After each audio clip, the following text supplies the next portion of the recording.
So I made a post about ICE basically saying Jamaicans aren't afraid of ICE. We're not afraid of going back to our home country because our country is beautiful and we have no fear of you guys deporting us. And everybody's asking me like, oh, why don't you go if Jamaica's so much better? Why don't you move back to Jamaica? It's not a matter of me saying like, oh, I want to leave America just to go live to Jamaica, because obviously this is where I was raised, in America. I was born in Jamaica, but I was raised here. I wasn't saying Jamaica was all that better than America, but what I was trying to point out is the simple fact that if everything was to crash and burn for me in America, it would be a lot harder for me to survive here than it would for me in Jamaica.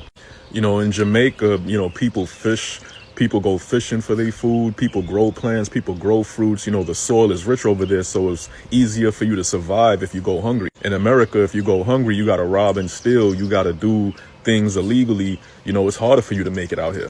I'm just saying it would be a lot easier for me to survive. Now, good people, why aren't Jamaicans and Africans sleeping on the streets after being deported?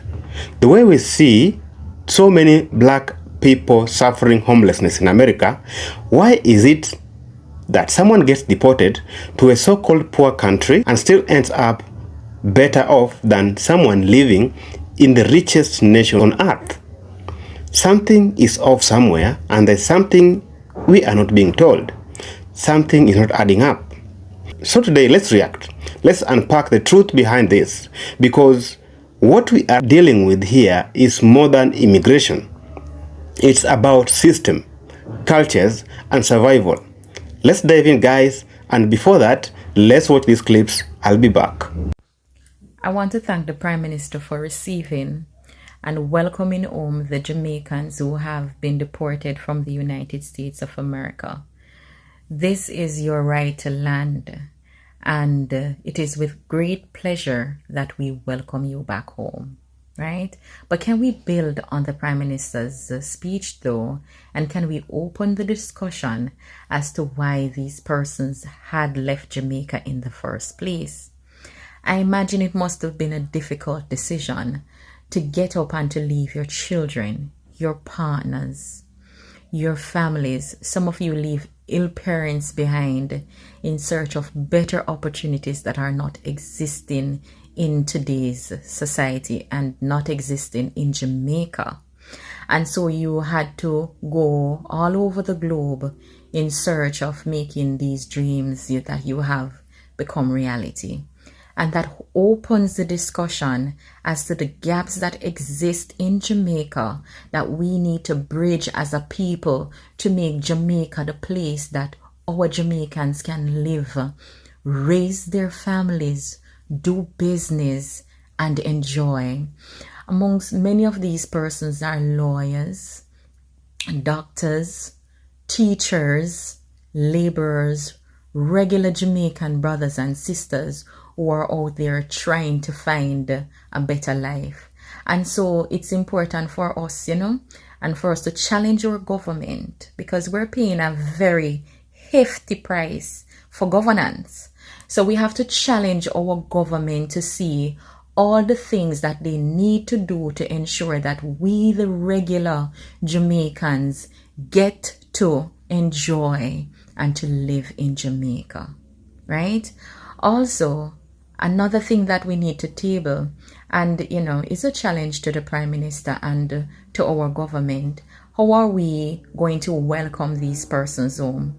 And what measures are we going to put in place to ensure that these persons are reintegrated into society? I mean, some of them are coming out with little to nothing, and they need the support of their government and their people in order to reintegrate into this society. So I think what we need to do is to build a little committee around this and to plan for the systems and the measures and the assistance that can be given to these individuals to ensure that they become, productive members of society. Because don't get me wrong, these people, a lot of them are very hardworking, ambitious people, and so it's important for us to ensure that we have the plans and the measures in place to reintegrate them into society and to ensure that, they can become productive members of the Jamaican society. Welcome home, and we challenge you our government. Now, I want us today to unpack the main reason as to why many people who are deported back to Africa, they don't end up on the street, rather than they get into places that they call homes or their villages.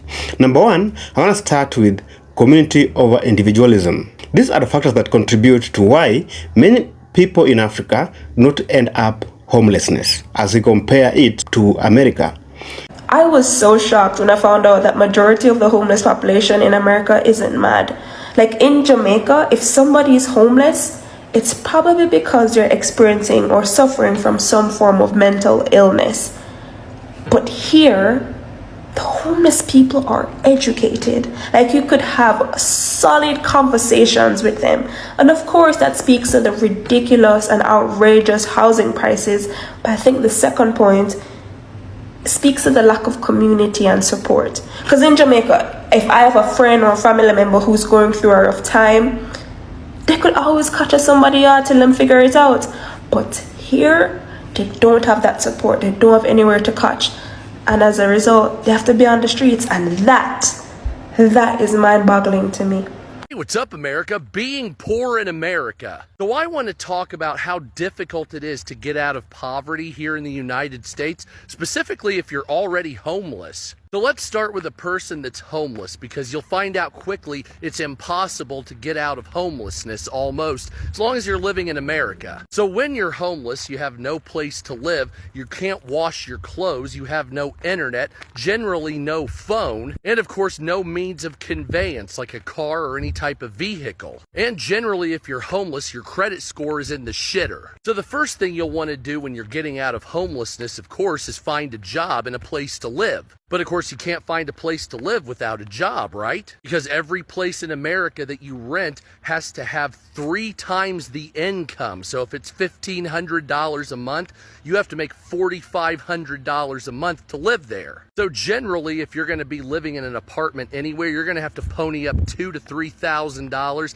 and have a pretty decent job as well. On top of that, you're going to have a phone number for someone to call you back. That could be as little as $20 a month or as much as a couple hundred, depending on who you go through. Of course, you got to have good credit. That's right, the old credit score boogeyman has come out to get you once again. Of course, if you've ever been charged with anything, you're not going to be living anywhere. Don't forget about $600 or $800 you need for clothing, shoes. Probably need a car too if you live somewhere outside of a major American city like New York, Chicago, or LA, because there's no public transport, you see. And so I would estimate to get out of homelessness, you would need anywhere between $10,000 and $20,000 in cash, plus a good credit score. One major difference is this.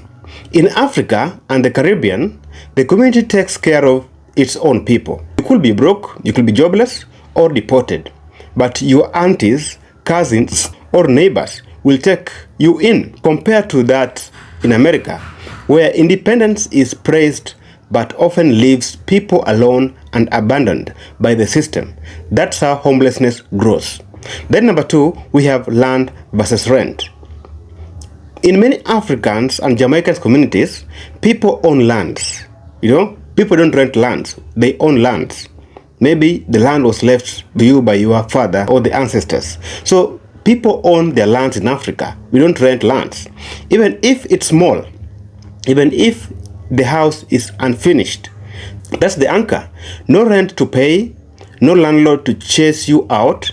In America, miss one payment and you are on the street begging for a shelter. It's a system built on credit, not connection. Guys, we need to talk about the trajectory between when people get deported, backyard, or they're mad. Like, I swear to God, it almost happened to me. You see, when I was in high school, they shipped me right back to Jamaica because they claim I was giving trouble. And, like, it almost mad me. Me not see my period that month there. Me almost licked my chip. And it's not like I was, like, officially deported and I couldn't go back. I knew I could go back and me still almost go mad. So I can imagine the people them where them know so them actually really can't go back. And something we mad for true, man. And something we mad for true, mad for true, mad for true. Let me ask my little sister because she also got shipped back. Kayla, come here. When them said about Jamaica, how did you feel? Best day of my life. If she said the best day, yeah. Because you know, so you coulda. Because she knows that she had to do that, she coulda travel back. But imagine if you couldn't go back after you live the nice life of foreign. Oh God. But blessings to all my brothers and my sisters out there who get deported and them lick them chip and them really are mad out. Then number 3, we have got mental fortitudes and hustle cultures. Jamaicans and Africans grow up in tough environments. We hustle for money. We hustle to get where you want to get. We learn to hustle. We survive and adapt at early stages. That's why you get that many people leaving Africa to America, they become so rich fast and they are liked, I'm sorry to say so, because in Africa, Africans grew in a system where they have to hustle for it. They have to get out their toil and get what they want. Deportation doesn't shake black people in Africa because Africans and Jamaicans have seen worse. They have met worse. And we know how to bounce back. When it's tough, you know how to bounce back, then come back afresh. So that's why it's very much difficult for Africans to end up on the street because they have grown up on a very tough environment. Hustling is the only way to get out of it. Number 4, we have what? Shame culture versus support culture. In the West, there's shame around asking for help.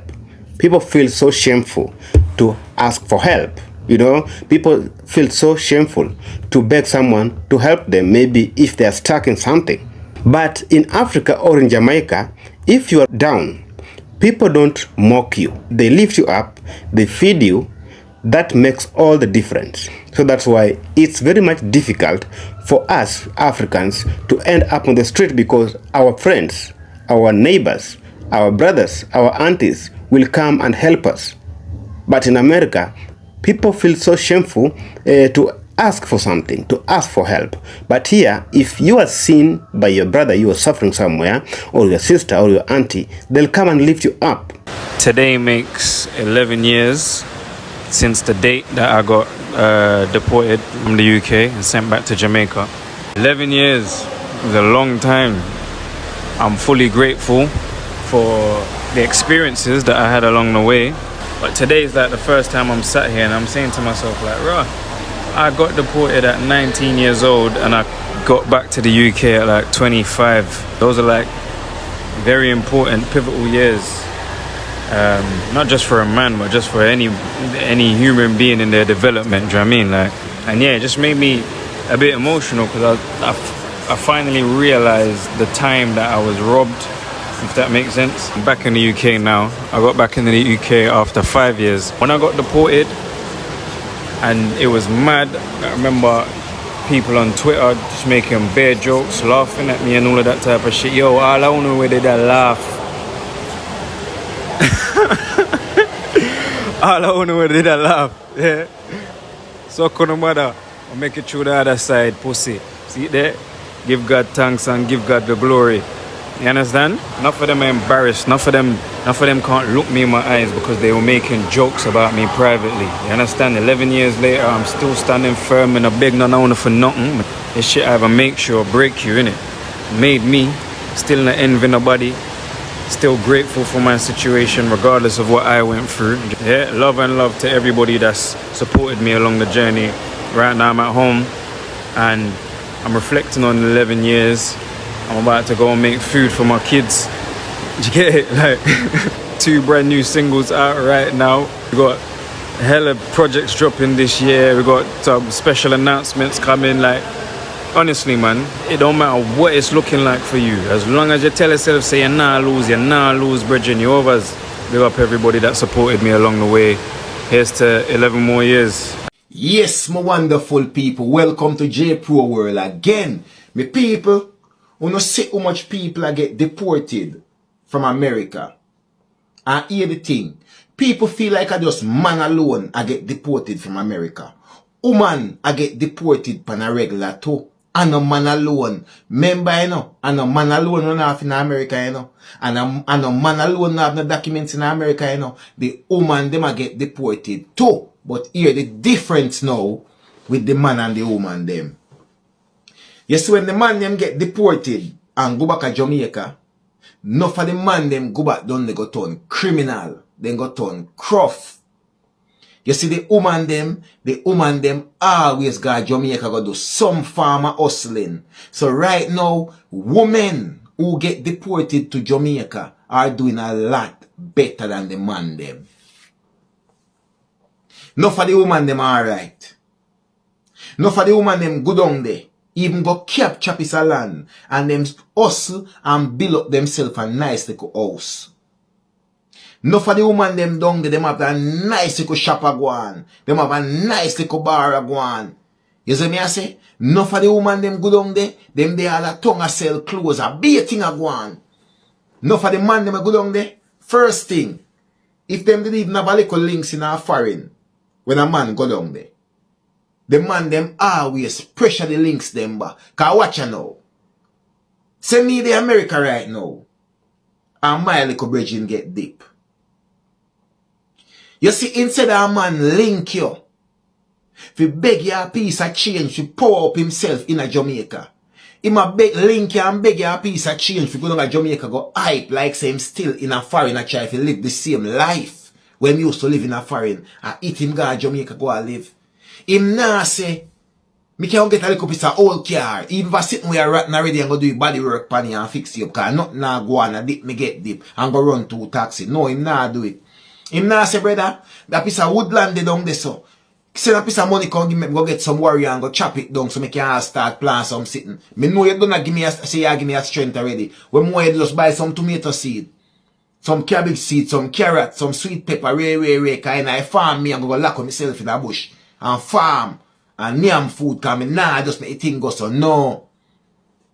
Enough woman down there to do farming. Enough woman down there do farming. Cause one thing say when I want to see a woman do farming, it means that the woman out there a cut the woman just get a little change and pay somebody if you cut down the place and plant and them do them thing and them go market and go sell it. Or have them place them drop it off. Enough man. Because them done did I live a certain life in a foreign already. Them know say them get deep. And at this me can't understand. Why a man would know say you get deported from a country. And enough man go down there and get deported. Them have the hope to go back into the country again. And enough man me see we get deported, go back into the country and get deep again. Because the identity checks them different right now. It's even hard for you get through past the identity verification system right now. Before you could have do it, but not now. Enough man me see have a bridge in a foreign when most of them get deep and feel away for them.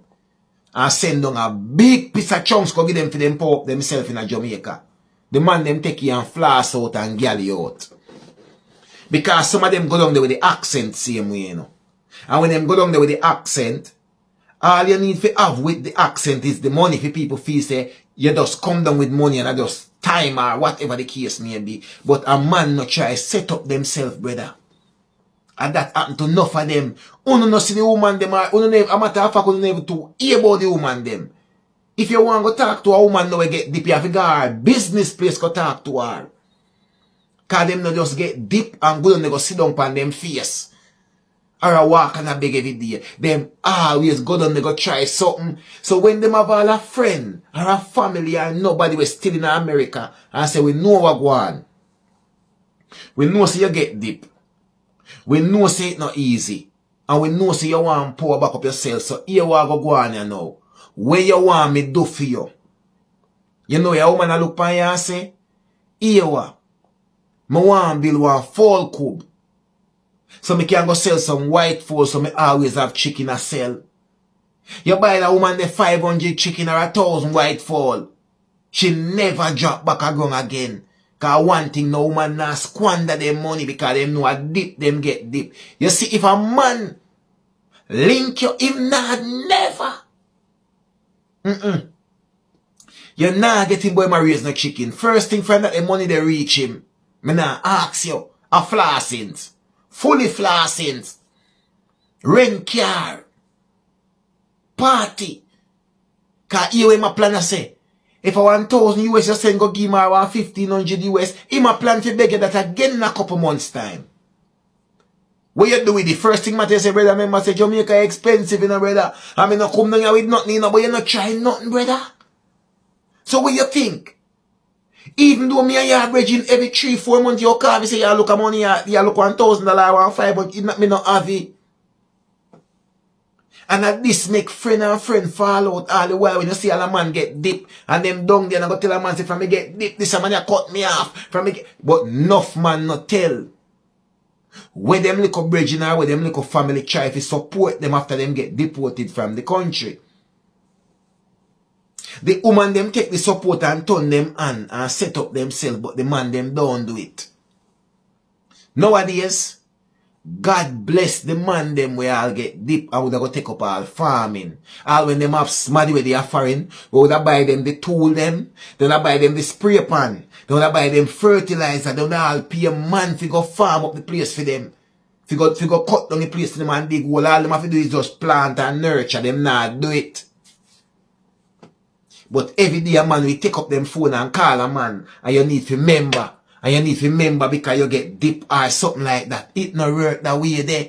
That's why I want to say so much of the man them. The first thing when them get dip, them run, go back in a crime. And no, me no want to get this twisted. No for the man them who get deported go back to Jamaica. Some of them left pitney a foreign. They left baby mother a foreign. Them left some real cousin will rate them and some real family member will rate them. Where anytime them know them get dip on them face, them always a try strength up back a thing. Enough of them all go down there man, give them house to stay. I ain't said them run down the people them place. Who all much bill.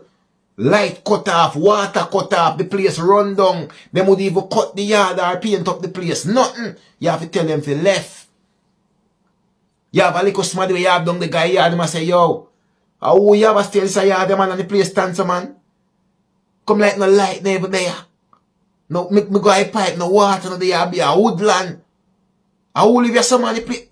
You have to tell them to left and when them turn around and say. When them turn around and say, them a go burn out you. Me tell you this. 3/4 of the woman them will get deported from America, Canada, England. I do 100 times better than the man them. Anything when you give them woman, they will get deported. Them take you and turn them on. Sometimes you see all a woman with a little mini mart and you never know see a somebody will get deported from foreign. You see a woman have a nice style where fully stock out, you never know. You see a woman with a little bus will go around and buy goods, you never know say she get, cause she get to a little family friend or somebody where they are fine and give her strength and she turn around and make it happen. The man them drink you out, them smoke you out, them gal you out and them floss you out. Believe when me I tell you that. That's why I the man them you always see a struggle and at them get the name Deported boy and look like a clown and people clown them out. But it's not like some people not help them. Believe when me tell you that. One J Pro World, me people. Remember good no man? You not have to ask nobody nothing, you know. And nobody not have to tell you nothing. Number 5, we have got systemic failure in the US. The systemic failure in the US. Let's be real, guys. The American system was never designed for black success. And that's a fact. From redlining to mass incarceration, black Americans are pushed to the edge and left with little safety nets. That's why homelessness is not about laziness. It's about structural neglect. Another point that I think I've also talked about it earlier, Jamaicans and Africans are trained from young to hustle. You sell, you farm, you trade, you fix, you survive. We are not new to struggles. Africans are not new to struggles. So when deportation happens, it's painful at that time, yes, but to the end, people turn to farming, people turn to vending, crafting, constructions, or even start a shop. In America, the grind is different. The system controls many opportunities. That's why so many people in America get stuck, they fall alone, and there is no ladder backup. That's why. Then number 7, or number 6 for that matter, is deportation as a reset, not a death sentence. To many Jamaicans or Africans, deportation doesn't mean doom. It means a reset. It means reset. it means, okay, I'm back, let me find a new path. But for many in the West, losing that visa or green card is the end of the road for them. They were clinging to a dream, and that dream spits them out. So yes, a deportee can come home and still rise, because home is grounded in people, not paperwork. All the people them were Trump about for deport from America back in Jamaica. Me I tell you say, the Jamaica people them out here, they no sorry for no at all. You understand? They no sorry for no at all. Me I tell you say, everybody I say them no sorry for no. Everybody I say them no sorry for no. All of uno who are got deported. You know where the people them all say to? Them a say, Buju sing a song already, you know, and say, rich you spend your whole life abroad. You understand? And enough of you left from here, you go over there, go hustle, and you make a lot of money. And the money won't hustle. When you use the money, go party, go dash where you liquor. Me see one of them a dash where you liquor and watch. Me see them a dash where lick up and watch, a pop champagne, a dash where lick up and watch, like you know a follow Vibes Cartel them, and a true Vibes Cartel them a move so, and the artists them from yard a move so, you know a go on like you know want to size up with the artists them, true them stay at Jamaica and get a fortune, but them a artists, you have to know say them can do something very well, entertain people, so you know bother go on like you know want to size up with the artists them, and that enough how you know do, and right now a deport, somehow you know go get deport, you know they are foreign and run up and down right now and don't know where they go. You understand? Because what? You know, waste out on the money and feel like say every day I gonna be the same day. You understand? And uno people where they over UK too and uno where they over Canada.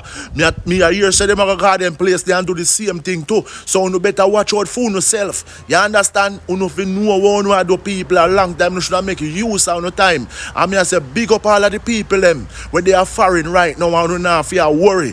Big up all like Jamaican people them where they over there know say yeah from when you get to no local money when you work and you sort out on yourself when you have a home in America so you is an American citizen. You understand? Big up on yourself. You understand? Congratulate uno. You understand? Uno smart and make use of uno money. But enough of them we are gonna get deported and enough of them we are run up and down right now. They never make use of them money. Then carry the money go a party go flash it out and use it out for a woman. Well for the one them we just you know say them just getting a local sad situation and for them thing not really you understand but them just don't have no papers because them a go through some sufferation and thing. Well we sorry for them one day still, you see me, but anyway guys, big up on yourself in a real life. Amen. So it's simple. Community, culture and systemic matter. Jamaicans and Africans survive deportation and avoid homelessness not because life is easier, but because the culture is built on the connections. Meanwhile, America, with all its wealth, fails its own people, especially the black Americans, but because the culture is built on connections. Meanwhile, in America, with all its wealth, fails its own people, especially the black Americans, because it was built to prioritize a capital, not compassion. If you are watching this video, guys, you've ever wondered how people bounce back from deportation or why homelessness hits different in the West, understand this. It's not about who's stronger. It's about who still has a village. So that's why Africans, we still have our own villages, and therefore we have good people to hold our back and where to go back to, not ending up on the street. So that's the main reason as to why many Africans do not fear deportation. They come back and start afresh. Thanks so much guys, and this is AfriVlog.